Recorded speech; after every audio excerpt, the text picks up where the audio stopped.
Ducklings, today's video is sponsored by Skillshare. I am very privileged to be able to say as much, and I can't wait to let you know a little bit more about that platform later on.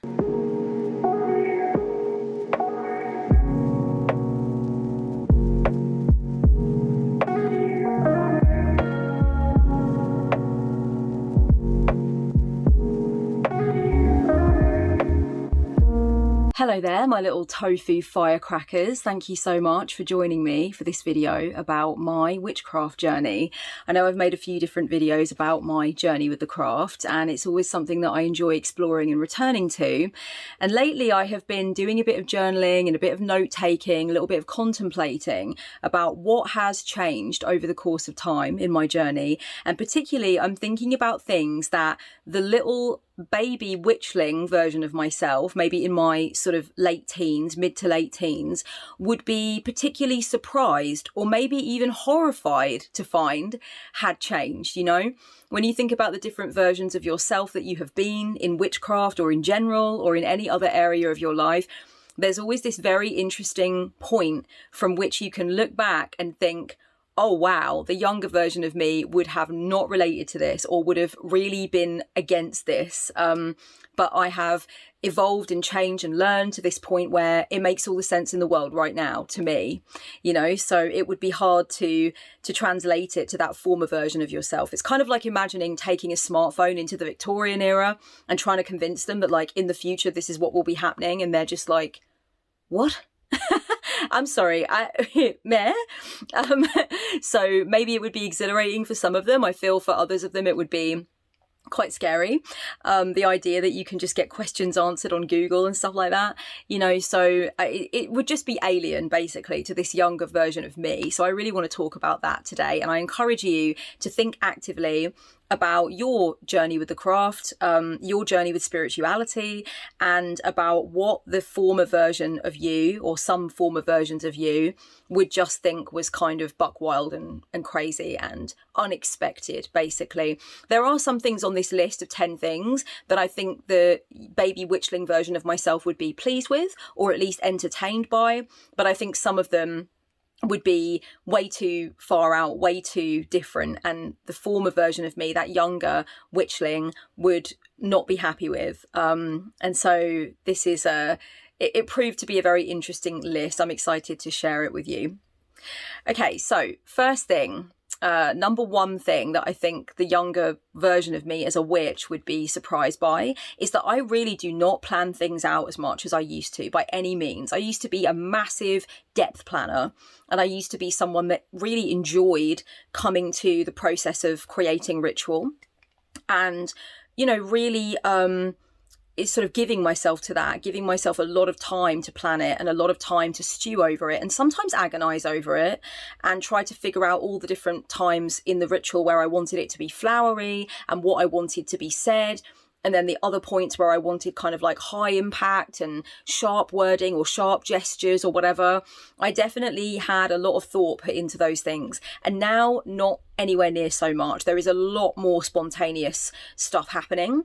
I like to surprise myself and be surprised by what is happening.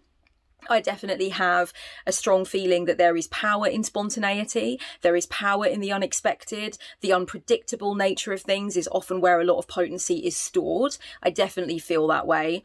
So I think the younger witch version of me would be surprised by that.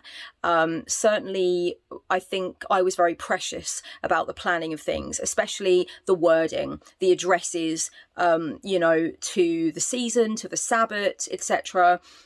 Even back in 2011, 2012, when I first started connecting with Hell, I was very precious about the process of how I would write my address to her and what exactly would happen that included her. And now I do like to write addresses to her and poetry to her, devotional poetry. But it's just not anywhere near as formulaic and as planned. I don't know if the younger witch version of me would actually be happy with the amount of quick and dirty magic that has happened as well in the last few years. And that's just another form of spontaneity for witches, right? It's just like not really planning a spell, not really considering the moon phase, not really being so necessarily fast about gathering together the right tools, making everything perfect and pre-planned, but actually just saying, I have the power in this moment, I have the intention in this moment, let's do it, and being very spontaneous, you know, and harnessing that power and that passion at the moment that it is really there. I definitely think that me as a younger witch, I was not as into quick and dirty magic. I don't think I thought it was an option, basically, to not pre-plan a spell. And I think that the culture in witchcraft at that time, the online vibe at that time, was very much not giving me the sense that that was okay. So it was only when I became interested in chaos magic and I started reading Phil Hines books and stuff like that, and then onward from there, it was only then that I recognised, like, oh, it's okay to just go for it, to just make things happen outside of the context of having it prearranged, having it very sort of deeply thought about. Like, it's okay to go ahead and just do the damn thing. You know, I don't think I really had access to the awareness that that was okay. So I think that's also an interesting change. The second thing that I think my younger witch version of me would be surprised by is that record keeping has massively changed. I do not pressure myself as much to keep records of what I do. I don't worry if I feel no desire to make a record of what I did. I also, when I do make a record, do it in a very distinctly different way. So I use a hard drive now, and I actually film my workings and commit them to a hard drive that's got like witchcraft stickers all over it, and is just basically my record, my very contemporary record of what I do as a witch. And no, this will never be released. Well, I don't know, never say never actually, but I don't feel like it's the kind of thing that I would share necessarily. Maybe I would share some footage from it in an artistic way where I would splice things together and put some cool music over it, whatever. But I don't think I would actually share workings. I feel like that's a little too close to the bone. It's very sacred, of course. You know, witchcraft workings do feel really big and really high stakes and really important. So I'm probably not going to be doing that, guys. But I do have things on a hard drive now. I have my readings filmed and put on a hard drive, my rituals, my spells, and that feels really right for me. It takes away the pressure afterwards of having to record keep. It also means that if I don't have the energy to write down what happened and record what happened after a ritual or spell, which is sometimes the case, being as I work very much full time these days and my work is very full on. You know, I'm a full-time tarot reader and spiritual counsellor and business mentor and author and whatnot. There's a lot of different strings to my fucking bow, okay? So when I get to the end of a very illustrious ritual, no, it's not always massively desirable for me to sit and write everything out. So because I've come to that point of having the hard drive, it's fine because I actually know exactly what happened. Whereas waiting a day or two to record things because of tiredness might mean that I misremember what happened. There might be, you know, patchiness in my memory of what happened because, of course, ritual mindset and the ritual state is very heady. It's not the same as your ordinary state. You know, it just isn't. When you are bringing a lot of energy and intention to a magical working, you're not in the same state you are when you're like buying milk at the co-op. I mean, you might be one of those fortunate people for whom you are in that state when you're buying milk at the co-op, but I'm fucking not, okay? When I'm buying my oat milk, both of my feet are very much in the consensus realm. And so when I'm in that other state, coming back to writing about it, making a record of it, typing it up, whatever it might be, even voice recording what happened is probably, well, it's not going to be as accurate as just fucking looking back at the actual footage. I think for some people, this might take away from the working, the feeling of having the camera there, the feeling of having the phone turned on might take away from the working. But for me, it does not. And that's been really fortunate. I definitely think the younger version of me as a witch would look at that and regard that with, well, I think she would just think it was fucking weird, basically. And maybe would take something away from the working in the moment. But fortunately, in my 30s, I have recognised that that is not the case and that I can have the luxury of simply making the record as I do the working, you know, both of them together. And then afterwards, I get on with whatever else I want to do. And sometimes that is just sleeping a lot. Number 3, this is a massive one. I now work with deities and other beings. I definitely think teenage witch version of me would not be on board with that. Okay, and she would probably be quite judgy about that, to be honest. That's been a massive change for me. And I've spoken about this in many different videos on my channel. I will leave a few down below that will explain to you my particular way of working with goddess energy, you know, my ideas around working with personified deity, that kind of thing. I'll leave a few different videos below if you are interested to know more about the way I work with beings. But one thing I've said over and over again in these videos is that I was as surprised as anyone, and that I did not come into this particular part of my practice through some massive revelatory moment where I connected with a being and it was like, oh my God, that's just so massive. Now I need to change my whole plan. No, it was actually very consciously done. I wanted the experiences that other people were claiming to have. I was very intrigued by these experiences others were claiming to have. And I was like, I want a little bit of that pie. I want a bit of that good, chunky, transpersonal casserole. How can I dig into that with my spiritual knife and fork? Thank you so much. So for me, I wanted to get my mouth around that. That seemed really good to me. And so, yeah, I came to it very consciously. I came to it with no expectations. I came to it with some hope that I would indeed meet this wondrous half-faced creature, and I did. Absolute fucking queen, by the way. 10 out of 10 on Deity Advisor, would recommend. Get into hell, she is wondrous. So yeah, you know, I started it from a very consciously done place of envy. I was envious of other people's experiences. It seemed fucking cool, basically. And I thought, you know what, if I can have that, why not? I've let myself have so many other different things over the course of time that are just really heady and weird and whatnot. So why not do something I thought I would never do, you know? I definitely had judgment in the past towards people that claim to have very visceral, very specific experiences with beings. And I have talked about that in my previous videos. I make no bones about it. I'm not going to be saying any different. Like, I definitely held judgment. And it's great to look from the other side of things and know that actually it's very possible. It's very meaningful. It's very real. And it's very fucking cool. I mean, I really do have a good time. Not gonna lie. This area of the canteen where the food gets really deity oriented is tasty. So no regrets there. But I definitely think the younger version of myself would be like, are you on meth? Maybe not that judgmental, but you know, definitely there would be some judgment there. There would be some concern there. I was much more of a naturalistic pantheist kind of vibe at that time. And I definitely respected the archetypal force of deities and beings and stuff. Like, I've always been very mythopoetic. I've always been interested in mythology and interested in pantheons and that kind of thing. Definitely was reading like the Greek myths from an early age and stuff. I remember actually being with a partner of mine in my early 20s. It wasn't a long relationship. He was a total nightmare. To borrow a line from the movie The Mask, he put my heart in a blender and hit frappe, if you know what I mean. I love that line. She will put your heart in a blender and hit frappe. It's like one of the best lines from a film ever. But in my Generican accent, if everybody enjoyed my Generican there. But yes, it wasn't with this guy long, but I remember standing at the bus stop with him talking about Pan, and like, you know, we were having a big conversation, and he said, you know what, it's really nice to be with a woman who's like mythologically literate.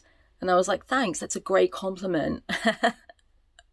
Why did you have to stamp on my heart then, you bastard? But anyway, so yeah, I've always been that way, but working with them, actually having dynamic interactions with them, making offerings, that kind of shit, no, I was not into that when I was a youngling. I was not. Number 4, this is something that I think would be exhilarating to the younger version of me, not necessarily objectionable, more exhilarating, and that is that I wrote a motherfucking book. And I am just about to start the process again of writing my second book. So that's wild. And that's something I definitely don't think the 15 or even the 19 or even the 21-year-old version of me as a witch would have thought would happen. I don't think at those times, witchcraft was very, very important to me, but it didn't permeate all aspects of my life. You know what I mean? When you are very, very much a witch, but it's not integrated into your entire reality. Whereas now it is, witch is one of my key identities. Everybody knows I'm a witch, you know, I'm very public about it, which is another thing. I don't think at that age I'd have ever thought I'd be so public and so known for that and so Googleable as a witch. You know, I mean, it's pretty easy to find out. There's definitely no hiding it. And I want to get into that in a later point that I want to make, actually. But yeah, I wrote a book. This is a disgusting flex, guys, but I couldn't find an English version of the book to hold up. So here's the German version. And here's the French version. I'm sorry, I'm being really obnoxious now, but I am so thrilled to be published in French and German. You have no idea. Like, this was a dream for me for a long time. And it's happened, guys. It's happened. And look at this French cover. They didn't choose to go with the English cover like the German market did. They went for very much their own thing.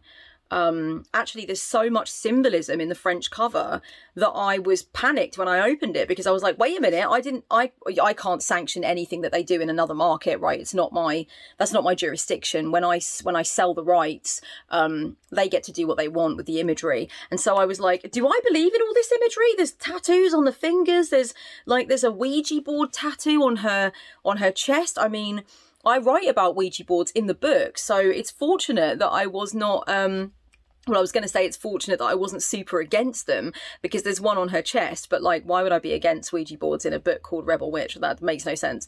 But yeah, I was a bit panicked. I was like, wait a minute, has this got anything to do with me and what I actually think should be happening? Like, I think it's not what I would have gone with, but it's quite cool looking. I love the spell bottle with the eye inside it. That's very much the kind of thing I would go for as a tattoo. So, you know, I can't complain. But yeah, I've written a book. I also teach witchcraft. I talk about witchcraft very publicly, which I'm hugely grateful for, and which I also see as a massive responsibility. So all of these things would be highly surprising to the young witchling version of me, for sure. Like I said, I don't think she'd be horrified, but I think she'd be highly surprised. Number five is that I am comfortable with the idea that my beliefs and my practices are very likely to change. And I'm not as emotionally attached to keeping things the way they are now. When I was younger, I was very emotionally attached to my beliefs and to what I was doing and what I thought was the right way for me, never for anyone else. I've never been remotely prescriptive or insistent when it comes to anyone else. That's always stayed the same and always will. Unless I like bang my head and I change my personality, guys. Seriously, I'm never going to try and tell you what the fuck to do. But you know, for me, I think because my relationship with witchcraft in my teen years was very much a point of survival for me. It was a tool that kept me alive. And so, of course, it makes sense that I had all of these emotional threads that attached me to the things I believed and the things that I thought were right and the things that made sense to me. And so it would not be anywhere near as natural in my teens to be comfortable with the idea of change. And I didn't like the idea that my beliefs and practices might change over time. Whereas now I'm much more comfortable with that. And I think my channel is kind of a testament to that. You know, for example, recording the fact that I never thought I would work with deity, and I now do. Recording the fact that I at one time could not reconcile the idea of pantheism with the idea of environmentalism, which I now absolutely can. I think you can be an ecological steward of the planet and be very concerned about what is happening with the planet and still very much be a pantheist. But at the time, that didn't make sense to me. What else has changed considerably? Oh yeah, I definitely have said that I wear bindies, and I don't think there's a problem with that. I never expressly made a whole video about it, but like, you can see videos of me in the past where I am wearing bindies, and I wouldn't do that anymore, personally. I definitely made a big argument about the use of the words masculine and feminine, and how they are interchangeable with other words, and how it does not have to be about gender roles, and it's perfectly okay to use the terms masculine and feminine to describe things. I definitely am not in that corner anymore. I think there are much better words to describe it, and I think there's no way that you can say that the words masculine and feminine are not gendered, and that there are not some problems with utilising the words masculine and feminine when we mean like active and passive, sort of assertive or receptive. Like, you know, I don't want to gender these terms. That's ludicrous. I'm not about gender roles. I'm about cinnamon rolls, my love. Okay, I'm about sushi rolls, not gender roles. So I've changed in that regard. I no longer use the terms masculine and feminine in that way. And I had a whole video about why it's okay to do that. So yeah, it's a testament to my changes as I've gone along, and I'm comfortable with it too. One thing that's annoying though, I will say, is when someone comes along and they watch a video of mine from like 8 years ago and they write in the comments like, I don't believe in this, I don't agree with this, blah, blah, blah. And I don't reply to those comments because who's got the time? You know what I mean? Like, I can't keep going around correcting random people that happen across my videos. But it's kind of irritating because it's like, I want to keep the videos up as a record of my journey. It's honest and it's true to me, and it was what I thought at the time. And there's nothing really too objectionable in my past, right? Like, I didn't used to be a fucking neo-Nazi heathen or anything. Not saying heathens are neo-Nazi, okay? It's just like there's a little area where things have always been a bit wonky, okay? And I've never been in that camp, so it's not like I've had to get rid of anything that's really truly dire. So I've left everything up, but it is frustrating when someone comes along and they're like, you're wrong about this, and I'm reading it going, I know, but it was like 2011, son. I mean, I grew up since then. I agree with you, damn it. We're on the same page. You're watching something from a long time ago when I had a baby face and a bloody fucking really severe fringe. For Christ's sake, I've moved on. Not from the fringe. I still kind of want the fringe. I'll go back to the fringe at some point, but I won't go back to some of those views. That won't be happening. Okay, honey bunnies, it's time for me to talk a little bit now about Skillshare. I want to just really convey to you the wonder of this platform. I love having a Skillshare subscription. There's always so many interesting classes on there. And actually, when I come away from spending time on Skillshare, whether I've just partially done a class or I've done the entire thing to completion, I know that I have done something self-loving and self-caring. And that really does give value to my life. So I'm really happy to have Skillshare sponsoring this video. Every month I take you through a class or two that I've really been enjoying, and the one that I want to talk about today is absolutely epic and intense. So some of you may know Ali Abdaal. He has a YouTube channel with 3 million subscribers. He's a doctor, but he does YouTube as well, and he's also got other businesses generating income. He's got a blog, he's got a book out, all that stuff. So he does a lot of different things, and therefore is the perfect person to give you a productivity masterclass. This masterclass by Ali Abdaal is almost 2 hours in length, guys, and it goes into so many different things. This is not a class that just skims over the top. This is a class that breaks down the different principles of productivity for you, like Parkinson's law, Pareto principle, Newton's first law of motion. So we're going to get scientific here. And he talks about myths like I don't have time, the myth of multitasking, the myth of needing motivation, but also goes into the power of productive procrastination. If that sounds as tasty to you as it did to me, then you're definitely going to want to check out this class from Ali Abdaal. I was really, really impressed. And like I said, you know, it's quite a lengthy class, so you get a lot. And really in general, you get a lot of bang for your buck with Skillshare. You know, it's a great platform, and I think it's very fairly priced. But if you want to try it out for free for a month, just be one of the first 1,000 people to click on the link in the down bar in the description below. It helps the channel when you do that, and you will get something amazing out of it, because it is just so great to be let loose inside the Skillshare world and just really sort of feed your cranium. So go for it, do it today. Number 6, this is a weird one because depending on the age that I'm thinking of in the past, this would be very objectionable or it would just be normal.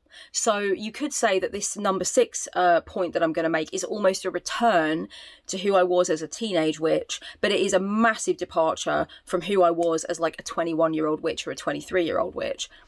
And point number 6 is I would hex the fuck out of someone now. I would hex the fuck out of someone. I have done bindings. I have done banishings. I understand much more the dynamics of that area of things. And I'm not comparing a binding or a banishing to a hex or a curse. I'm not. They are all distinctly different things, okay? But to me, intellectually, they come under one umbrella, which is fucking with somebody's free will. And definitely in my early 20s, I was vehemently opposed to this. Not for other people. Again, I have never tried to put any sort of restriction around other people. I've never tried to convince people of that. I've only ever tried to explain how I am with things. Now, I am not going around doing hexes or putting curses on people or anything of that nature, but I would. I keep that as something that I know is in my toolkit, and it's something that I can access, and it's something that I would access, and I would not feel bad about it in certain circumstances. Just to make the distinction, I'm not doing it. I haven't done it. I have never hexed or cursed anyone, but I would. And I can see my way to getting to that area of things, right? I definitely have put malevolent magic on concepts and movements that are fucked up, and I've definitely, put protection around myself and others who are suffering as a result of that. But when it comes to an individual human being, I haven't. But my views around that have very much changed, especially since the beginning of the year.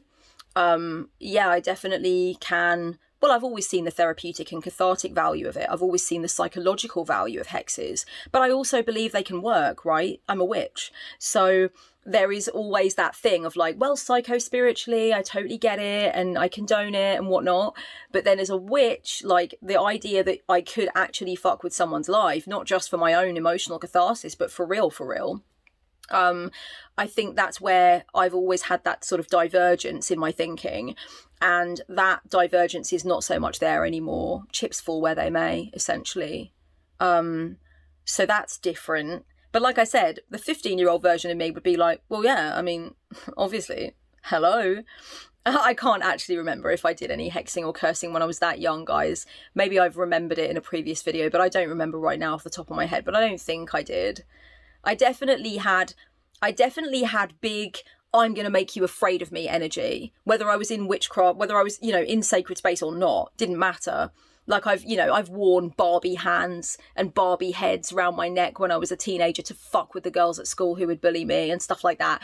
So I've definitely had big, like, I want a motherfucker to try me energy in my witchcraft.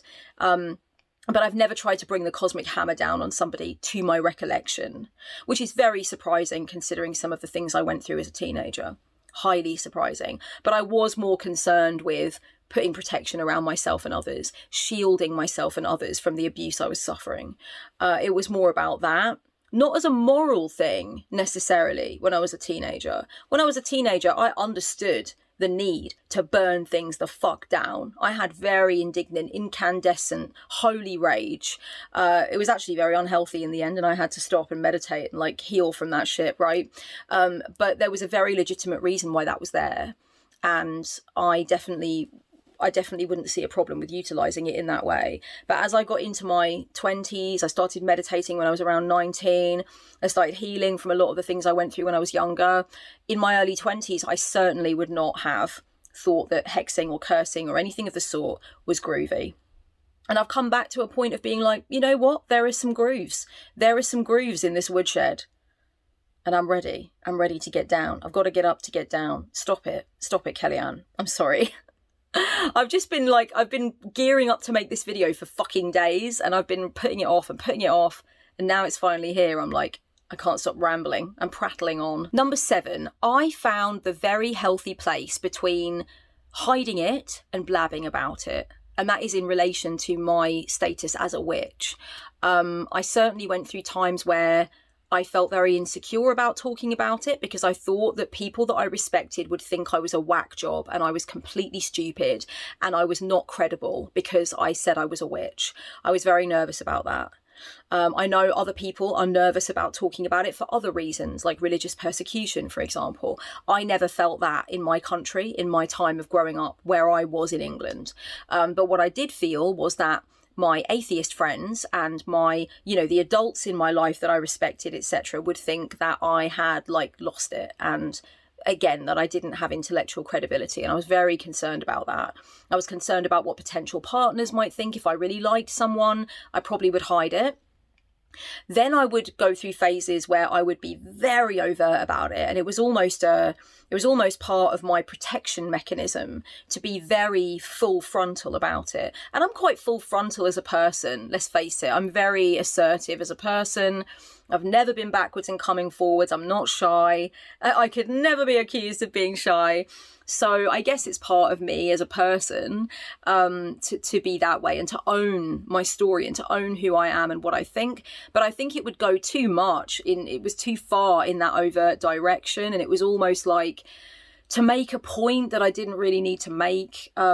So now I've found this really comfortable middle ground where I feel like it's perfectly okay to bring it into a conversation if the conversation calls for it.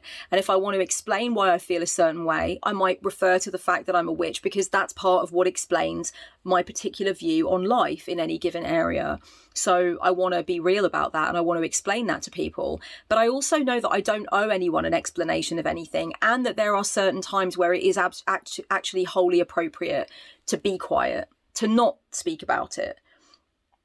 So there is that sort of power in silence as well. And I think I've just found that really interesting middle ground. I think that would be quite alien to the younger versions of me in the craft. I think it was very all or nothing before, and I've really found that middle way now. Number 8, I don't care about the drama. I don't care about the witchy drama. I do not have the popcorn at the ready anymore. I just can't be arsed with it. I think in the past, when I was in my early to mid 20s and I first started really becoming involved in the online realm, and I was involved in the online forums before I had a channel as well. Back then, I didn't think I was interested in the drama because I wasn't actively taking part in any witchy drama. Any witch wars, as we used to call them, people just vehemently disagreeing with each other, getting personal, making veiled attacks and stuff like that. I think I thought I wasn't interested in it, and I thought I was above it because I wasn't getting actively involved. But I definitely was a popcorn muncher with all that kind of thing, for sure. I definitely was intrigued by it. I remember in my mid-20s, so going on 10 years ago now, I remember these 2 witches particularly. There were other witches involved, but there were these 2, and they fucking hated each other. They both had WitchTube channels. And I don't know what happened, but they just pissed each other off. And it got really personal. It got ridiculous. And they would make videos about each other every couple of days. And I remember they started bringing up shadow work in their videos. By the way, neither of these witches are at all active on YouTube anymore. Just putting that out there. I'm not passive aggressively referring to people that are online now. But they started bringing shadow work into it. One of them would be like, you need to do your motherfucking shadow work because you wouldn't know your shadow if it bit you in the arse and gave you a bag of sweets. And then the other person would be like, you wouldn't know shadow work. You're asleep. And I would be thinking, okay, we both could do with a slice of shadow work, sweetheart. But the true shadow work that needed to be done was that I needed to sit with why I was so engrossed in this absolute disastrous gravy train. And I'm just not interested anymore. A few weeks ago, maybe it was a month ago, somebody messaged me on Instagram and said, there is a witch, a very popular Gen Z sort of witch right now, slagging you off in their Discord. And do you want the screenshots? And I was like, nah. I don't know this person. I have no ill will towards this person. Their work looks very interesting. Not my cup of tea, but really respectable body of work. Impressive. I don't think I could have put that body of work out at their age. And good luck to them.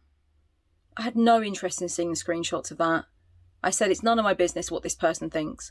And to be honest with you, further to that, I don't think it's particularly cool of someone who has access to a Discord or a Patreon to divulge what is being said in there unless it's really harmful, unless it's you know, someone needs to know, people need to know who this person really is, you know. I think just privately saying, I don't like her shit, I don't like how she seems obnoxious, or whatever the fuck was said, I don't know. I can imagine what was said, right? I don't know, that my book is a steaming pile of dung, I don't know, right? But I don't think that is worth taking a witch public, to be honest with you. I think there's much more important reasons why we would go public with what a witch is saying privately. I'm not saying there are no reasons to do so, but just informing somebody that they're being bad-mouthed, I mean, look, everyone's entitled to a fucking opinion at the end of the day. I don't need everybody to like me. If I needed everybody to like me and validate what I was doing, I would not have run my shit the way I've run it so far. I will tell you that for nothing. Oh dear. Number 9. This is a big one. I'm okay with Christian witches. I'm chill with Christian witches. In fact, Christian witchcraft kind of makes sense to me, you know. JC is the magician archetype and all that jazz. Wine into water. Wait a minute. Water into wine. The better way round.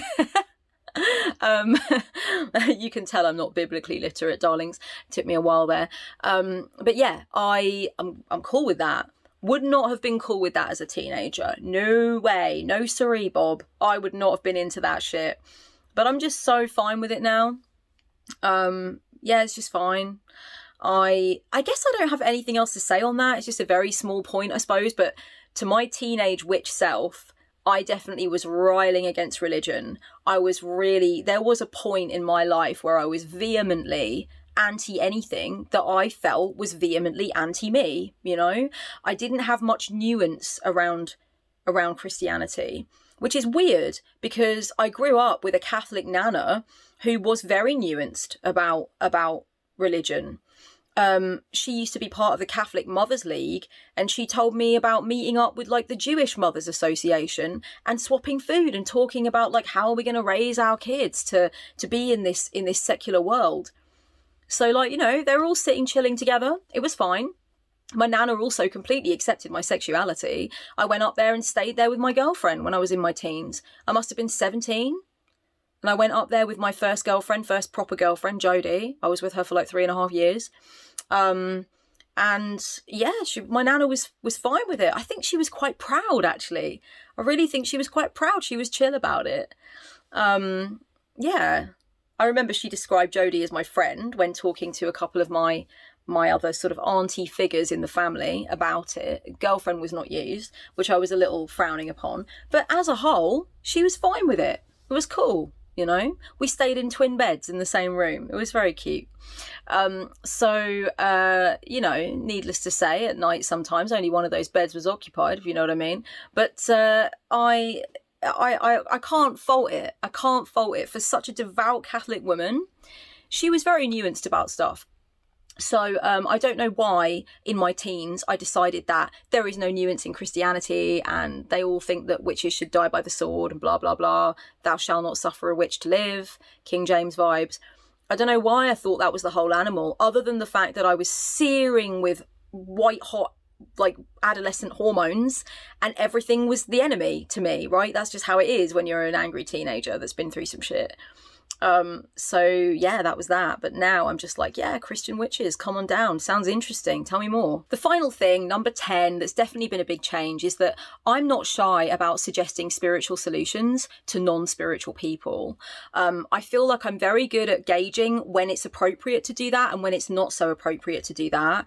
But actually a lot of people that are going through therapy, taking medication for things, dealing with ailments, dealing with issues in their lives, when they reach out for support and for help, they are open to also spiritual ways of doing things. They do not want to take a purely biomedical perspective on their pain, for example. They do not want to only listen to their cognitive behavioural therapist about what they can do to address their problem or their addiction or whatever. They're open to other things. And of course, with the knowledge that I'm deeply spiritual and I solve a lot of my issues through this kind of shit, it makes sense to them that I would say, hey, you know what, I tried this meditation, it was really good, or you know what's really great to do, and talk about different things, ritual and you know, connecting, like how to be embodied using spiritual tools and all this kind of stuff. Even books, I've recommended spiritual books to people. So yeah, I'm much more comfortable doing that now. back in the day, I would very much draw this line of distinction, and I would assume that anybody who didn't themselves have a dedicated spiritual practice would not be interested in my spiritual take on things. But actually, there are many opportune moments to just say to someone, also, this works for me. This works for people I know. This works for clients I work with. And just give them that option too, because people are usually looking for a bouquet of different things. They're not just interested in one way of solving stuff. They actually have an instinct that it's more complex than that. And so I would be the perfect person to maybe suggest some things to them. So I do that now, and I'm much more comfortable with that now. Okay, darlings, these have been 10 things that have definitely been big changes for me on my witchcraft journey. I would be very interested in knowing down below if you relate to any of these things, or if there is anything other to what I've spoken about that you recognise has been a big change for you. I am going to be providing an afterthoughts episode over on my Patreon for my doll faces and Pop-Tarts, linking to this. So in the afterthoughts episode that I will put out on Patreon, I will be talking more about what I hope will change in my craft going forward. So we're going to get future oriented over on Patreon if you wish to join us for that. There are lots of other benefits on the Patreon, so please go over and have a look at the 3 tiers that I provide and the different things that are involved in those tiers. There are printables, there's Discord access, there's a 1 card riff video every month, and it sort of goes up from there, and you sort of have different benefits. So please give that a look. I am always offering workshops, darling, so please do check over to my online store. I offer counselling, I offer tarot readings, I offer business mentoring, I offer witchcraft brainstorming sessions. So there's quite a few different strings to my bow, and you can follow me, of course, on my social media platforms where I take selfies, I talk about what I'm going through in a lot more depth, I come from a more personal place, and sometimes I get very angry about politics, because why the fuck not? Are you really alive if you're not a bit angry about politics at the moment? I think you better check your pulse, honey, because you're probably dead. Okay, until next time, much love, blessed be. Mwah.